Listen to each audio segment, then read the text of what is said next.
My name is Katherine Mangu-Ward. I'm a senior editor at Reason Magazine, and I am joined by... I'm Tim Fernholz. I'm a staff writer at the American Prospect magazine. And I'm happy to be here. It should be a fun talk. I'm looking forward to it. So let's get started with a somewhat timely topic, which is Nobel Prizes. We are awash in them right now. And I know folks here at Reason Magazine have been very excited about the Nobel Prize for Literature, which went to Mario Vargas Llosa, announced earlier this week or the end of last week. And that's partially because he's a Reason contributor, an occasional Reason contributor, but also because many of us are big fans of his novels. What did you think about that one? Just to start off on something a little less political. Please, yeah. Well, this is embarrassing. I have only ever read Mario Vargas Llosa, I think, in the pages of the New Republic when he goes after the socialists of South America, as he will do from time to time. Mm-hmm. So I'm not, unfortunately, familiar with his literary output, which is embarrassing. So what should I be reading if I want to know the reason he got the Nobel Prize? My personal favorite is The War of the End of the World, which... is sort of his literary treatment of some of the same themes you might have enjoyed in the New Republic. But I think the real selling point for reading the guy is his pretty outstanding lifelong grudge match with Gabriel Garcia Marquez. I don't know if you know this story, but there's a sort of famous and seems to be actually true tale centers around Mario Vargas Llosa's wife, or ex-wife, but the two of them who, of course, disagree about a lot of political issues. Gabriel Garcia Marquez being a sort of stalwart member of the left, and Vargas Llosa being more and more right-oriented, especially the older he got. But it winds up with a punch to the face.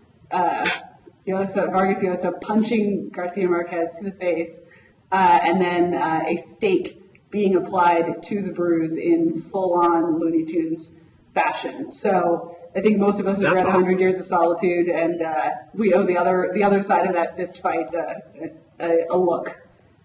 That's really funny. I think we need literary feuds like that in the United States now. I know, right? Do it down there. Absolutely. So let's talk about maybe a more political nominee, which is Diamond, and I know you've written some about that. Why don't you talk about his career a little bit? Sure. Well, Peter Diamond is an economist at MIT, and he is an older fellow. I think he's in his 70s now. He was actually Ben Bernanke, the current chairman of the Federal Reserve's professor back in the day.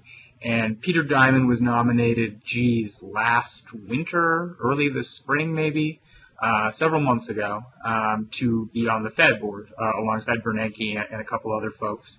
And he was rejected by the Senate sort of on procedural grounds, but mainly because the Republicans, and in particular Richard Shelby, who's the ranking member of the Banking Committee, said that this guy's not qualified to be on the Fed board because he is not a specifically monetary policy economist. Now, that's never been a requirement before. There have been non-economists on the board. There have been economists with different specializations. So it's funny, after all of this back and forth over his qualifications, I think it's clear the Nobel Prize Board has it in for American conservatives after nominating Krugman or awarding it to Krugman in 2008, and now they're giving it to Diamond. Richard Shelby has come back and said, that they don't decide who's qualified, which is true, the Senate does. But I think it does sort of put in sharp respect, what we're talking about here when the president can't put a Nobel Prize-winning economist on the board of the Federal Reserve. So I think it's going to be politicized, but I think it is sort of a statement about how hard it is to put expertise where it belongs and the problems with our nominating process. So I don't know how much you know or care about what the Fed is up to these days, but I'm curious what your take is on whether the president should be able to nominate someone like this and have a vote on them if most people think they're qualified. Yeah, I mean, I think that there's this kind of new thing that's happening more and more. It's an old thing that's happening more and more of falling back on the notion of qualifications. this is something that we've obviously seen with a lot of judicial nominees, that where rather than argue for various reasons that, a particular batch of Senate Republicans just doesn't like the politics of a particular nominee, people tend to take refuge in this idea of, oh, this person's not qualified. And I think that's harmful because in the end, it does open up critics of a particular nominee to this kind of absurd situation that we have ourselves now in with Diamond. And I think both sides do it pretty equally. Sure. And I'd be interested to hear if you think that's not the case. But Well, I think... Oh, go ahead, please. Well, just that by saying this person isn't qualified instead of by saying, we don't like this guy. And, like it or not, it is the prerogative of the Senate to veto nominees to these various positions. I think it makes for a dishonest debate when we start talking about qualified or not qualified, especially when we're talking about people like Diamond or about virtually every judicial nominee, possibly with the exception of Harriet Miers, all of whom are incredibly successful and well-credentialed human beings. It's not about their qualifications. It would be better if the Senate and the president just all said, we're picking this guy because he's our guy and we want him in, or we're rejecting this guy because he's not our guy and we don't want him in. Yeah, I think you're actually right. I think I'm trying to remember the Democrats in the Bush administration were bad about this stuff on judicial things, but I don't recall them making a big fuss about like economic appointments like that. But I think you saw Democrats filibustering President Bush's judicial nominations.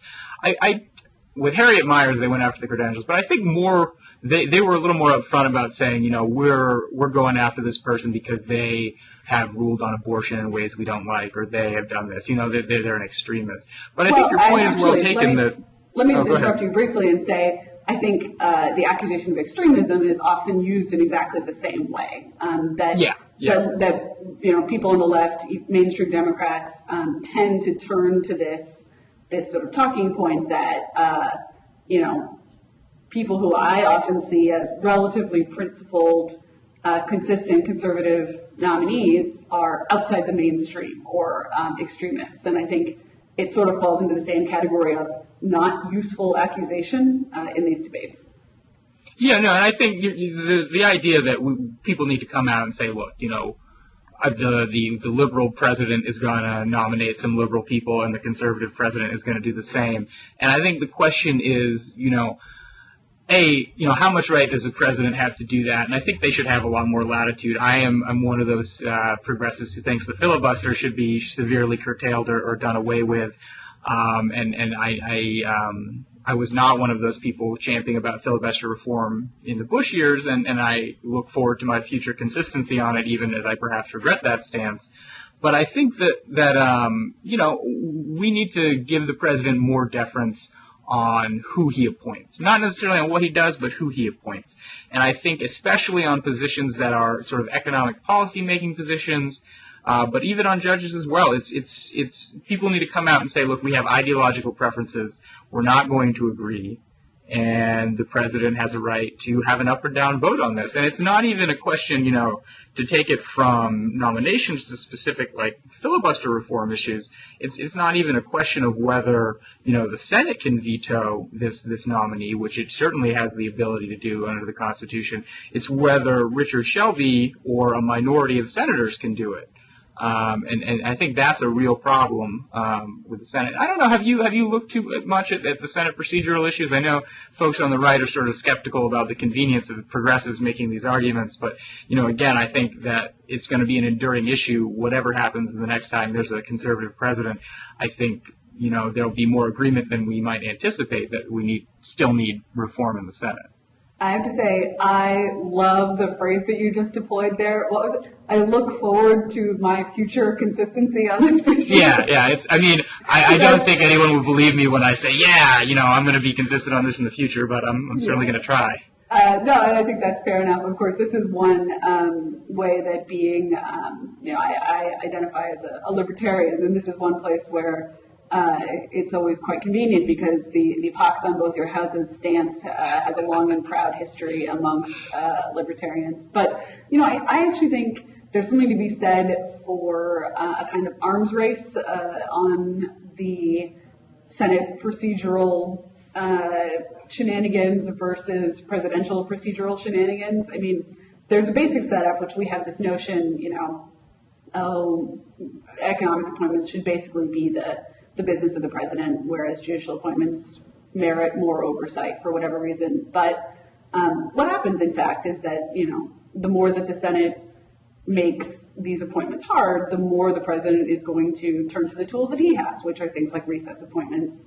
And I have always been something of a skeptic of the call for an up or down vote as opposed to control by the minority. I mean, the Senate is built to be able to be controlled by the minority in certain circumstances. It's not, to use an overused phrase, it's not a bug, it's a feature. I would quibble with that, I think. You think so? Well, go ahead, finish your thought. No, I mean, I think that, a Senate that smoothly functions on pure up or down votes in all circumstances is not the vision of the founders. And while I'm not an originalist or don't have this particular fetishizing of what the founders wanted, I do think it's not bad that there are various procedural tricks where occasionally the little guy can run the show. Just to briefly rehash this debate for a minute, but if you look back at why the filibuster emerged, it was an accident when the Senate realized that they didn't have a way to end debate.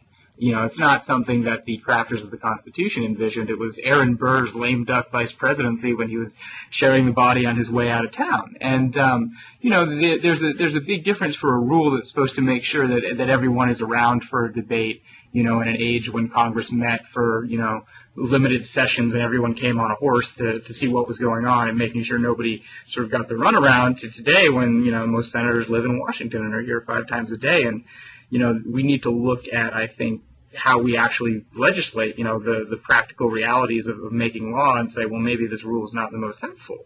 I mean, the filibuster was never intended by anyone to say, 40 senators or 1 senator making a hold can stop procedure for 30 legislative hours.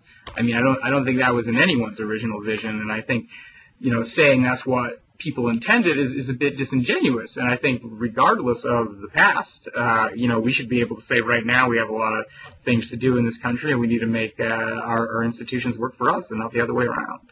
Certainly, you're right that the filibuster is a historical accident. I don't challenge your history of it, but there are other elements built into the legislative structure where 1 or 2 or 5 or 10 people can stop legislation. And of course, from my perspective, all of these debates are ultimately about what do I think is going to be best suited for producing the outcome I want. And I think that the existence of the filibuster as a tool, the existence of stuff like holds and in fact even just killing things in committee means less stuff gets done. And I think this is probably the fundamental divide between you and me. I want less stuff to get done. I don't think that's a bad thing. I do think with appointments, that's a little bit of a different matter. It doesn't really benefit anyone to have no one running various departments or no judges on the bench. But I think that's a separate matter. Let me step into my Rawlsian liberal original position for a minute and make the libertarian case for procedural That veil of reform. ignorance looks lovely on you. I wear it almost every day. The thing is, status quo, if you're a conservative or a libertarian, not the government not doing anything may seem appealing, but I think, the problem there is y'all guys have a lot of things you'd like the government to stop doing or change doing or, have your to make the most obvious circumstance, taxes go down, spending go down. And, if Congress, for instance, right now, let's say after the break, after the election, after the break, we come back and the Bush tax cuts are still on the table, let's say the Republicans win a majority in the Senate. Should Democrats be able to filibuster and make sure that nothing happens so that all of the Bush tax cuts, return in full force or are completely ended? I think if I were a conservative or a libertarian, I would not be super happy with that. Yeah, I mean, and you're quite right in that particular instance. That wouldn't be the outcome that I want. But I'm handicapping over the long term, and it seems like there's a reasonable case to be made that while there are lots of things about the status quo that I would like to see changed, making it easier for the legislature to do stuff of all varieties, including repeal stuff, means the government will get bigger and not smaller. That's, I think,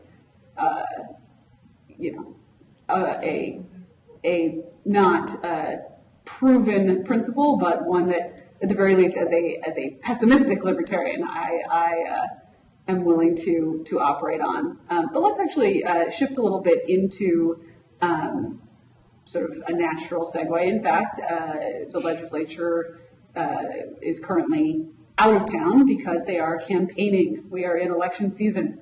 So what so far to you have been the highlights and lowlights of the campaign, and how are you feeling about November? Well, geez. I think in terms of lowlights, this cycle has just been nuts. I think it's just been so That's crazy. not a highlight? I was reading, I was doing some research the other day, and I was reading an article about, I think, the 2004 elections, where someone just offhandedly said, or no, it was the 2000 elections, it was a Texas Monthly article, and someone just offhandedly said, this year's going to go down in history as the kookiest election year we've ever had. I mean, nothing's ever going to top this. And now looking at 2010, it's like, what was anyone thinking? It just gets crazier. Look at those amateurs. We know how to do crazy now. I mean, this is American innovation. You thought we had crazy politicians a decade ago, 20 years ago. Now we have nuts politicians. But more seriously, from my sort of policy perspective, I think it's safe to say that, progressives are not going to be doing very well. Liberals are not going to be able to do very well after the election. I think most people say it's a foregone conclusion the House is gone. Most people say it's a foregone conclusion that, there are going to be losses in the Senate for the Democrats, the Republicans could get it. I think, that's sort of expected. People are saying, Democrats are managing expectations, but I think it is really true. You don't often see the president's party gain in a midterm with a crappy economy like we have right now. So it's going to be well-deserved. And I think the highlight for me has been seeing those sort of progressive politicians who voted for the Obama agenda, like Tom Perriello in Virginia in particular, who are out there having some integrity and standing up for what they voted for and actually campaigning on it. I'm sort of embarrassed to see people who took votes on things and then turn their back on the campaign trail. Maybe that's politics, but shame on them. I think right now the exciting question is sort of what happens when Republicans come into power. I don't know that you'll agree with my analysis that they've been obstructive to the point of being bad faith legislators, but when they have to take responsibility after November, or rather in January, I guess, when the new session starts, I'm looking forward to what they're going to actually want to do. It's going to be interesting to see.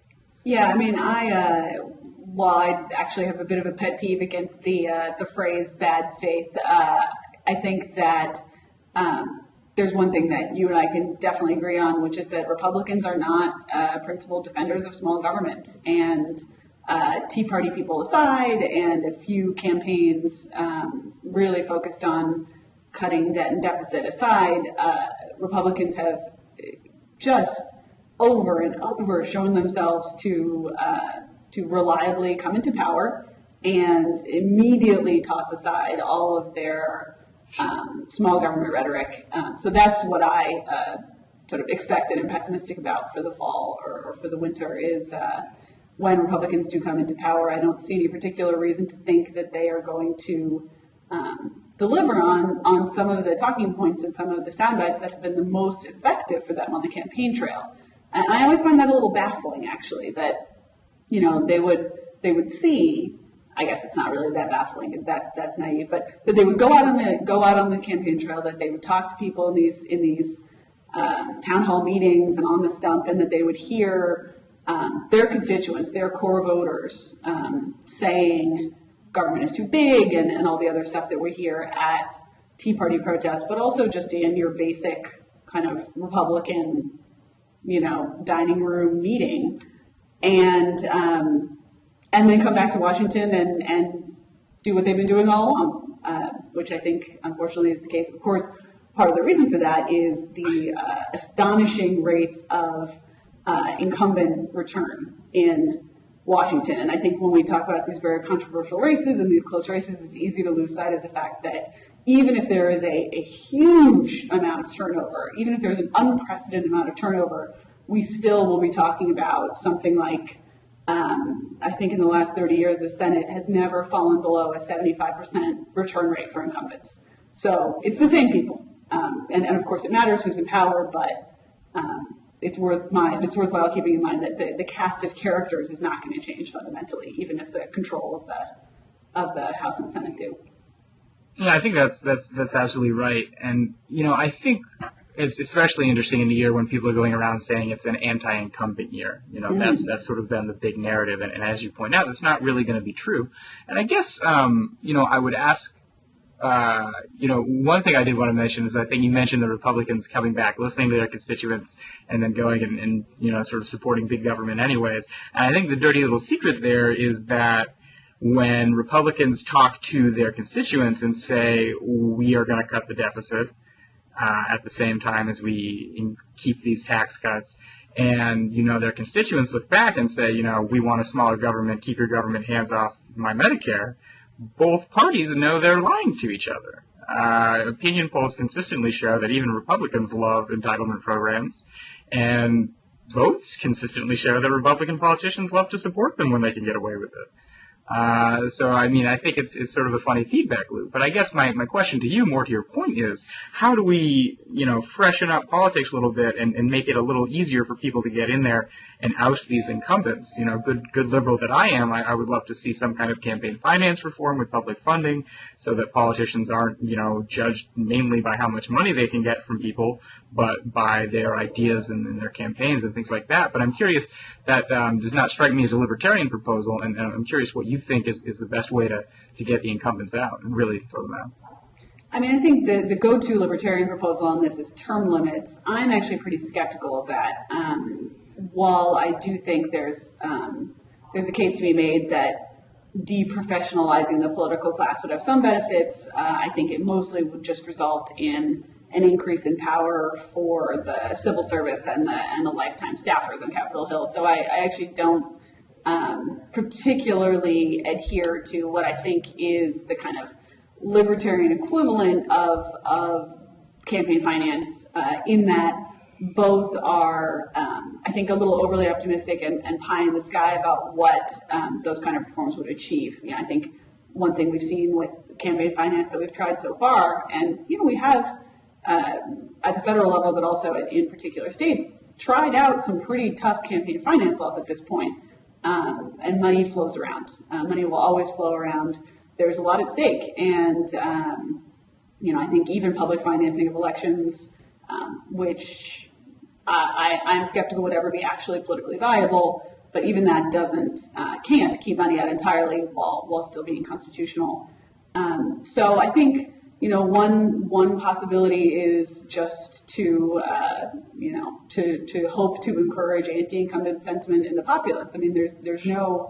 There's no ingrained idea, I think, in the general population that experienced legislators are particularly great.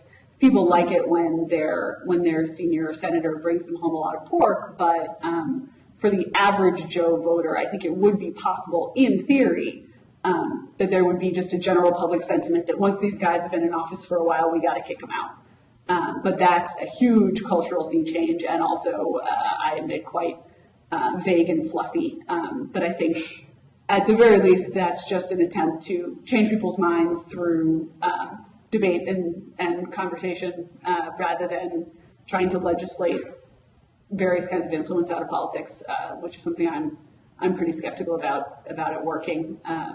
But I'm always interested to hear the case, especially from folks that identify as progressives or liberals. How do you respond to the kind of claim against campaign finance or regulations that it's a pretty serious curb on free speech. Well, I will tell you. Well, before I get to that, I'll just say I think this idea about sort of changing the way we regard politicians, culturally as a society is really important because, people expect, you're going against sort of two ingrained notions. One is that people always love their own senator, congressman, whoever, much more than they like Congress at large. It's almost like they can't connect the fact between the two. But we don't, we don't expect very much of politicians. If you hear about a politician, taking campaign donations from some group and immediately sort of going on their position or flip-flopping or doing whatever, people say, that's what politicians do. That's who politicians are. And I think that's a real shame. And so many people sort of have this view of politics, in part because it's almost impossible to succeed in politics without doing that sort of thing, that a lot of people just expect the worst from it, and our best people don't usually go into that. And I don't know, as you sort of point out, how you start that conversation or fix that view, but it's something worth pursuing. As to the free speech thing, I think, less than limits on campaign finance. I think, Citizens United, I am not an expert on, but I do feel bad that the Disclose Act didn't pass, because I think, if we're going to say that corporations have unlimited speech, they should also have to have their names on it. I think standing by the things you say in the public square is an important value, especially in politics. And while the law and the Constitution may not be there, I think that's sort of a fair place to aim. But to me, I think what strikes me as valuable is encouraging the impact of small donors, right? Because you saw, at least with the internet, and I think this, people associate this with Obama or Howard Dean, but I think you've certainly seen it on the right as well, that people who feel they, a politician is speaking their language can really show their support.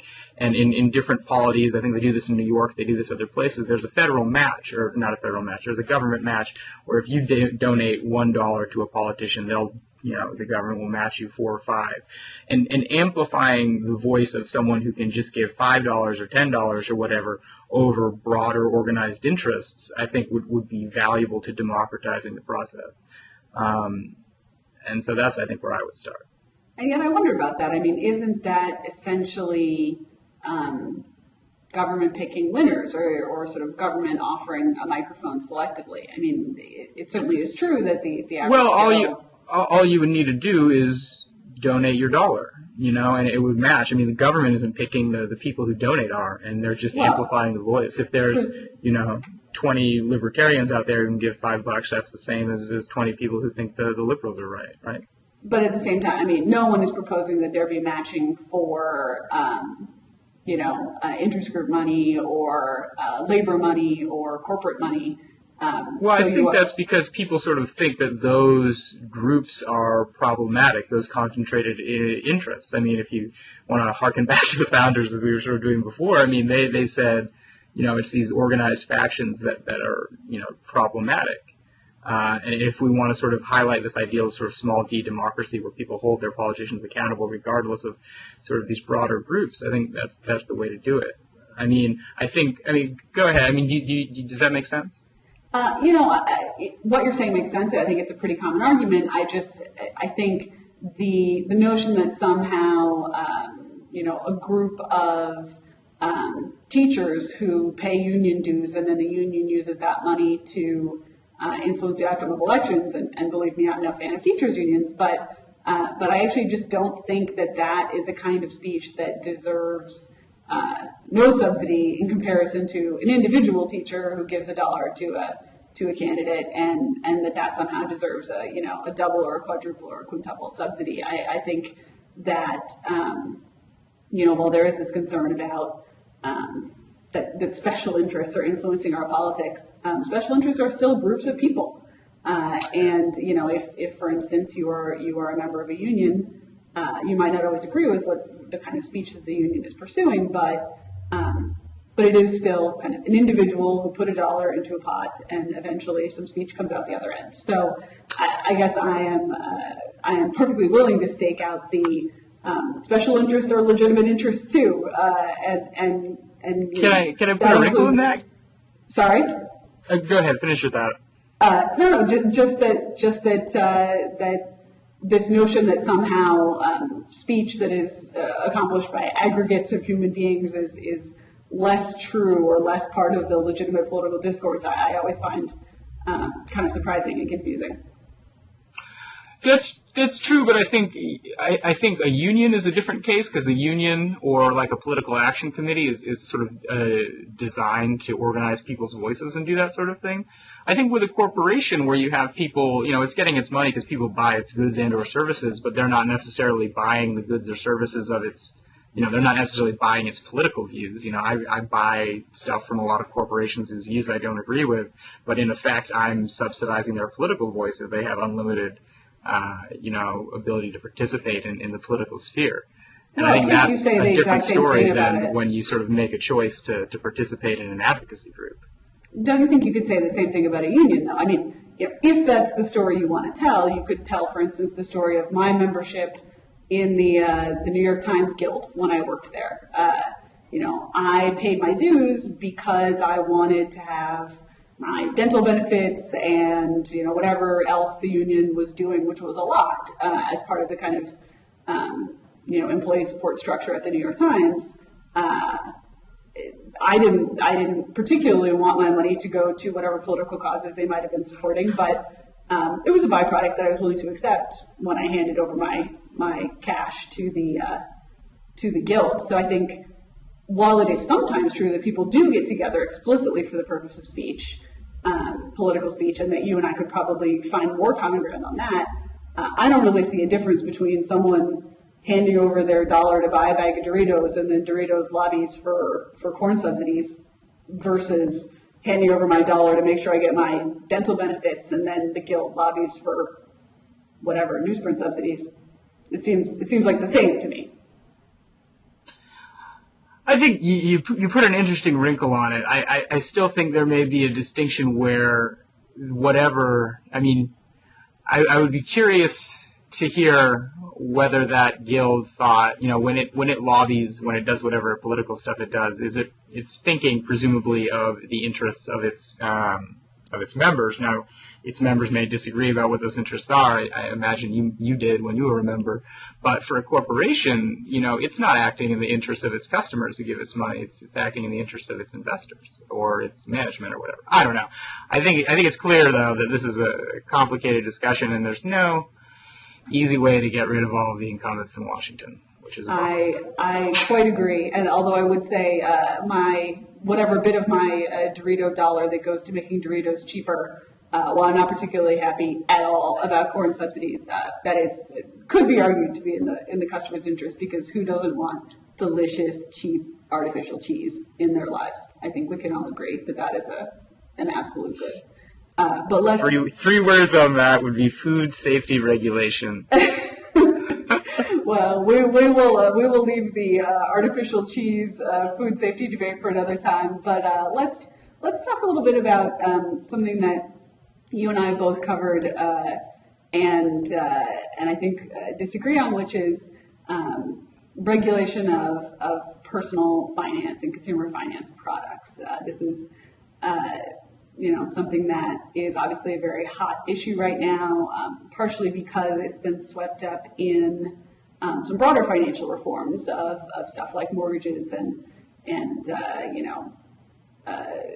things that affect sort of very, very large-scale global finance issues. But I think something that comes home to a lot of individuals is, what does this mean for the fees on my credit card? What does this mean for the fees on my checking account? And the fact is that some of this stuff is getting lumped into the same legislation. So maybe you could just start by kind of saying what you see as the role of the federal government, or even state governments, if you like, in influencing the way people interact with their banks or the institutions that exist in the absence of banks. Sure. So what I think you're referring to is in the financial reform bill, there's this new Consumer Financial Protection Bureau, and it's a brand new federal regulator. We've never really had anything like it before that is going to supervise any financial institution that gives consumers credit products. So that's mortgages, car loans, that's checkbooks, that's savings accounts, things of that nature. I'm sorry, I shouldn't have said car loans. Most car loans are actually exempt because the auto dealers are a ferociously good lobby. But I think that the federal government has a couple rules, because the thing about, the consumer credit markets is they're really, really crappy markets. And I think going around and pretending that the government does not basically create the markets that we all act in is a sort of a silly idea. And the way you look at this is, when you're talking about an economic transaction, there are a couple things that you need. You need information to make your decisions, and you need an understanding of your risks and costs. And when people go out and they look to buy a mortgage, or they look to buy a credit card, or they're going to pick their bank, or they're going to do a checking account, whatever, you cannot, especially just an individual consumer, compare effectively the price of the product you're getting. And oftentimes, you looking at those documents will not know what's going to happen down the line. And the great example of late are mortgage loans. That's what drove the subprime mortgage bubble. And you saw people getting loans that they shouldn't have gotten. Now there's sort of debate over who's responsible for that. But I think the fact of the matter is if you're a mortgage broker who sells thousands of loans a year, who knows how many loans a year, versus one consumer who's going to buy, maybe one, maybe two mortgage loans in their entire life, there's already an information asymmetry. They already have an advantage. And then when they go and they look and there's this document, it's 50 pages, the disclosures are confusing, you don't understand what you're getting, the teaser rates, the rates change, all of this, people are not making good decisions, and that's a recipe for bad markets. And I think that's what we've seen. So I think the government has a couple roles in setting this up. One is mandating different kinds of disclosure so people know what they're getting into. And there's talk of sort of basically a principles-based regime here where people need to know what it's going to cost up front, what it's going to cost down the line, and how it compares to similar products. And then I think, and this is not in all the law, but I think that the government should be able to prohibit certain business practices. One of them, I think, is usury. I don't think that there's any room for, interest rates of over 100% on loans in a functioning advanced economy. There's no need for that. And I think the government can help encourage fair lending, and it can help encourage, access, most importantly, to banks. So that's sort of where I think the government comes in, and I'm curious to hear what you think, but I also want to get to the specific case of overdraft fees, because I think they're sort of illustrative of the debate here. So take it away if you want to talk about that item you wrote on that the other day. Sure. So just to sort of get into the overdraft fees question, I think that it is a great way to highlight the debate because it gets very quickly to the fact that regulations have costs. And when we're looking at the various people who, and in general, we're talking about people who have a small amount of money in the bank, usually have stripped down, very minimal accounts. So these are not accounts that have bells and whistles built in, which are obtainable by sort of your usual middle class bank patron. And what happens when you start saying stuff like, okay, overdraft fees are prohibited, or they're only allowed under, sort of unrealistic circumstances, like people sort of signing papers saying that they totally love overdraft fees and want to have them all the time, then what you get, and I think this is really a sort of undeniable fact, is that you get banks saying, well, then we don't want to cater to customers who are likely to overdraft their accounts on a regular basis. That costs us money. There was a study that found recently that about half of all checking accounts are unprofitable. It costs a bank about $250 to keep a checking account up and running. And in the era of free checking, which I think you and I have been lucky enough to live our entire banking lives in, a very, very small account with a consistently low account balance means the bank can't make money. And you're asking the banks to provide products that they don't make money on. And they're not going to do that. So instead, they're going to get out of the business altogether. That pushes people into the ranks of the unbanked, which I think is a sort of fantastic, relatively new term. And these are people who use check cards, prepaid debit cards, check cashing places, payday loans when they need a little credit. And it's quite expensive to do that. It's expensive to be poor. That's a sort of truism. But I think that if you are concerned, to go back to little Rawls, if we're concerned about the least well off, then you have to face the cost of these kinds of regulations. And while disclosure, I think, is a slightly separate issue, stuff like limiting fees, limiting interest rates means simply that those products aren't available to poor people anymore. And I'm not sure what the response is to that, except I'm happy to give it to you whenever you're ready. Except for the usual, credit unions can somehow save us, which I've never heard a super compelling case for that. So if you have that one, fire away. Sure. So here's my case, and it's, we have a great example in the overdraft rules that the Federal Reserve recently made. And the question isn't just the cost of regulation, but the cost of not regulating. And I think it's funny that if you talk to the advocates for people who want to get people into the banking system, they're also the same people who always advocate for more rules on banks. So it's sort of interesting. But to this specific point, the thing about free checking, and it's always funny when you hear someone on the right argue that we really should be getting free things from banks. I mean, I come from, I don't expect a free lunch. I'm willing to pay the bank for holding on to my money. But when you talk about free checking, the reason that it's free for you is it's being subsidized by those very people on the low end of the spectrum who get stuck with all of these overdraft fees. Because most people, as you pointed out in that piece, who have, a substantial income, a lot of assets, they're doing okay, they're not going to accidentally run their checking account down in overdraft. The people who do are the folks at the low end who live paycheck to paycheck. They have a debit card or a checking account, they got to pay their rent, they bounce that check, they get stuck with a fee. And they're the ones who pay for your free checking. That's a problem because it strips poor people of assets, makes it harder for them to earn their way up into the middle class. Now, you talk about those fees, and the reason overdraft fees are something of a mug's game, in my view, is when you look at this, when you charge an overdraft fee, it's typically a $20 to $35 charge for every time you overdraft. In essence, it's a short-term loan from your bank, and if you bought a latte, you're suddenly paying 7 times interest, 700% interest on a short-term loan. It's a $5 thing. But what really gives it away is that when you have a stack of overdraft charges that count up, the bank always uses the largest charge first. They say they do that because they assume that's the most important, but they're going to clear all the other ones too. So why would they do that? It's because it gets you down to below the limit faster. So instead of getting 1 or 2 fees, you get 4 or 5. That adds up, and then people lose money that way. And that actually is one of the prime reasons that people are actually driven out of the banking system. I wrote an article this past spring about a bank in New York, a bunch of banks that have come together with Michael Bloomberg, the city government, to look at why people are unbanked. And it's not because, as people sometimes assume, that they don't have access to banks in their neighborhoods. You don't have a branch of Bank of America in a low-income neighborhood. In fact, oftentimes people do. The problem was the products. People understand the fringe financial services because even though check cashing places and payday lenders are, exorbitantly overcharging people, the fees are upfront and they're flat.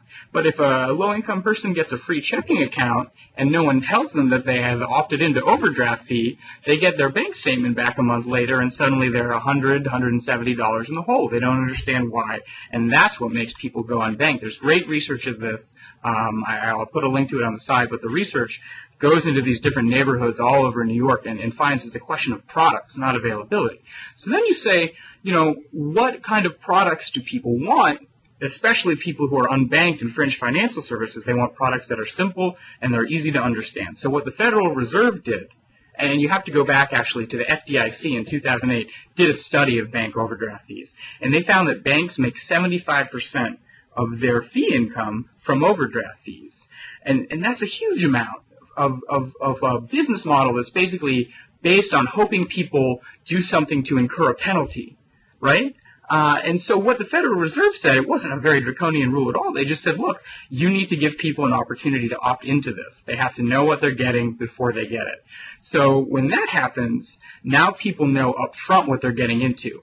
That makes it easier for folks who are not used, especially, in the immigrant community, low-income community. They don't have a history of family banking. No one gave them financial education as children. When they come into that, now they have upfront what they're getting into. But the most amazing part, and the part where this BS about charging on all checking accounts is foolish, 75% of people have opted into the overdraft. So most people, especially upper-income people, see the overdraft and they say, sure, I could run into that problem, I'll take it. But the people who are on the bottom edge, who are getting driven out of the banking system, can see this coming and say, you know what, I'm going to take no overdraft protection, I'm not going to get hit by these fees. So you see an outcome where the banks are still going to have an opportunity to get overdraft fees from people who are opting into it, but the people who get hurt by this are not going to get hurt as much. And so if that means I'm going to have to pay $25 a year for my checking account fee as someone who makes a decent living, that's fine by me. The problem with consumer credit right now is the whole model is based on penalties, not on sustainable loans. We need to get to the point where banks are making loans because they expect to get them paid back, not because they don't.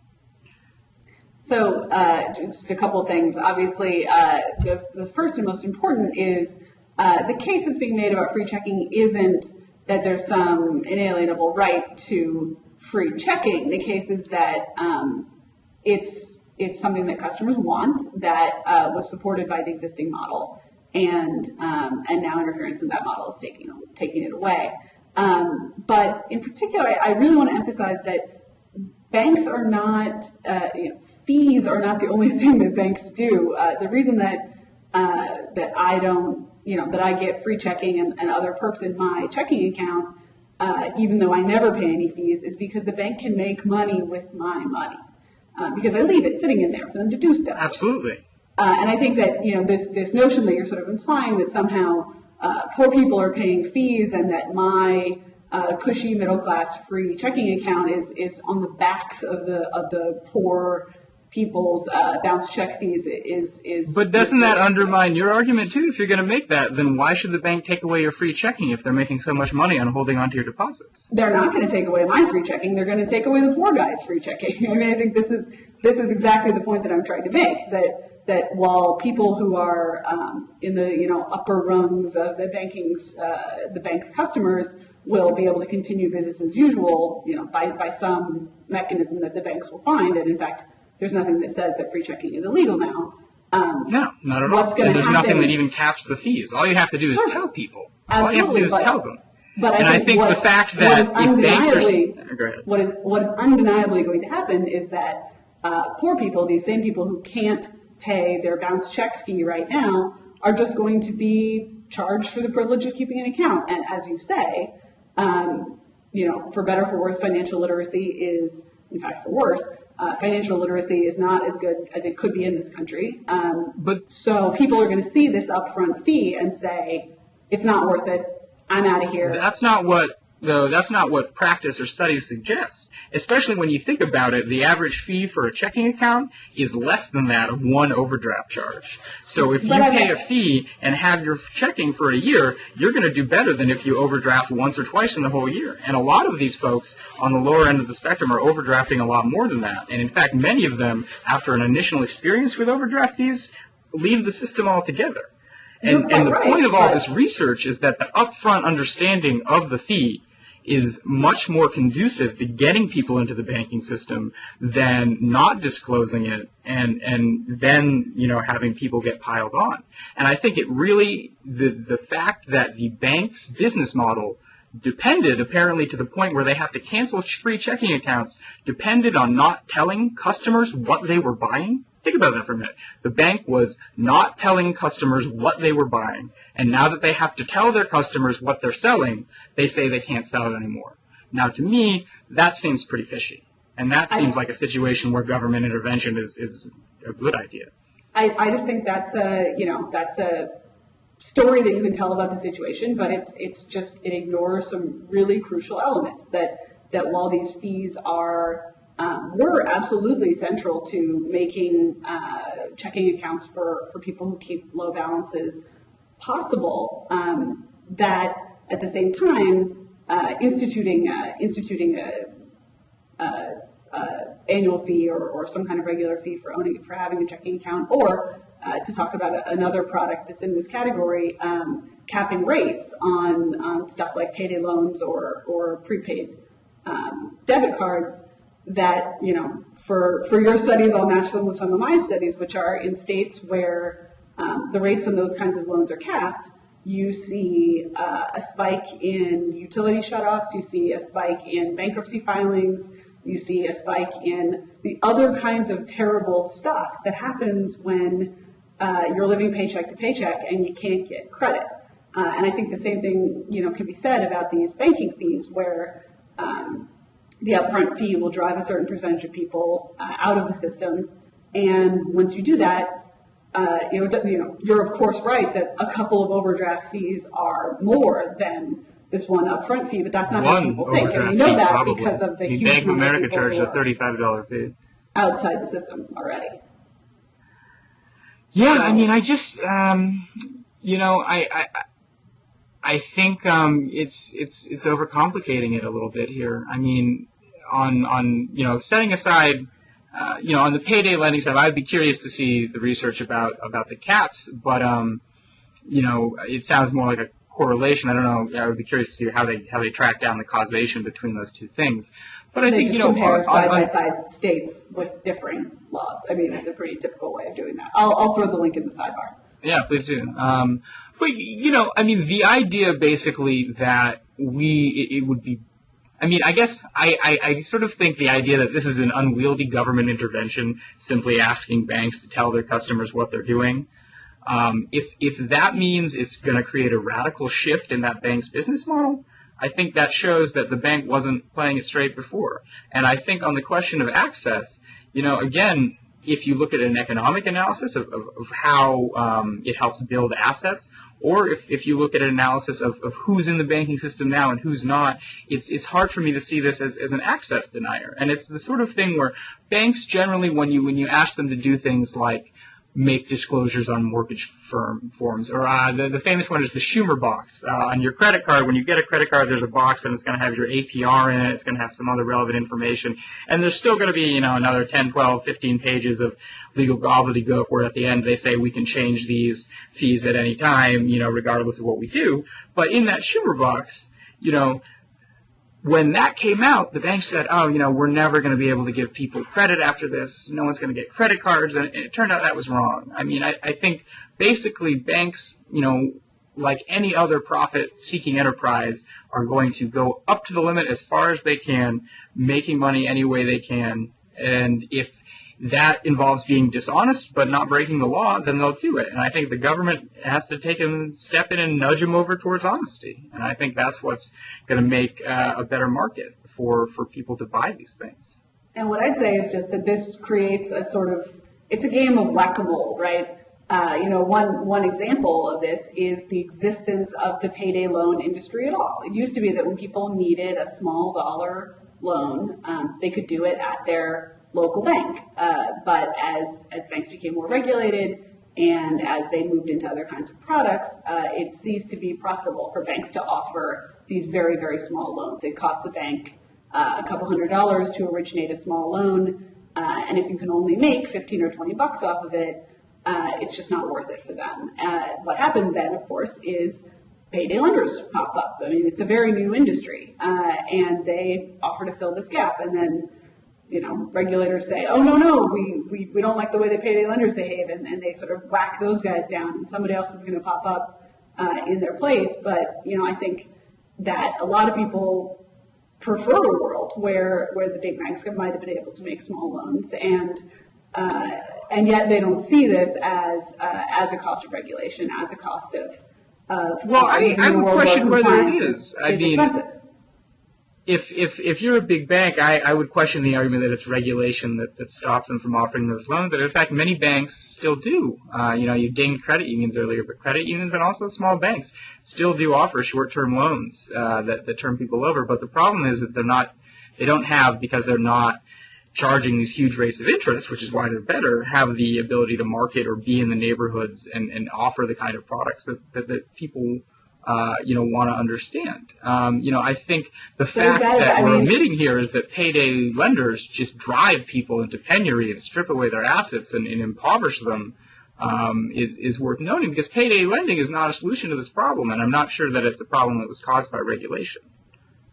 And yet, at the same time, I think if you're going to say, regulation causes payday lending, so we shouldn't do something. What's your argument? What do you think the solution is to getting people access? Because I don't think it's letting banks sell them things without telling them they're going to charge them fees, and I don't think it's letting people rack up 300% interest on lenders who profit from digging them when they can't pay back.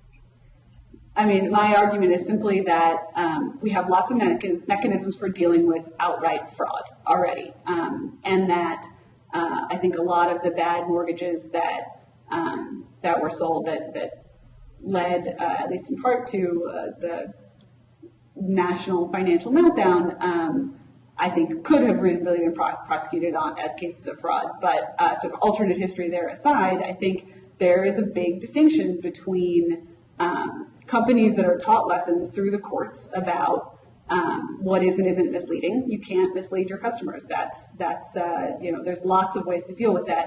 Whereas if we get some kind of big top-down legislative or regulatory effort, that what very often happens is you wind up making some kind of product or some kind of service that was previously cheap more expensive, because complying with the rules makes things more expensive, and then other models pop up to try and catch those customers. You said yourself, well, one reason people go to payday lenders is because they're right there and they're convenient and people can understand what's going on.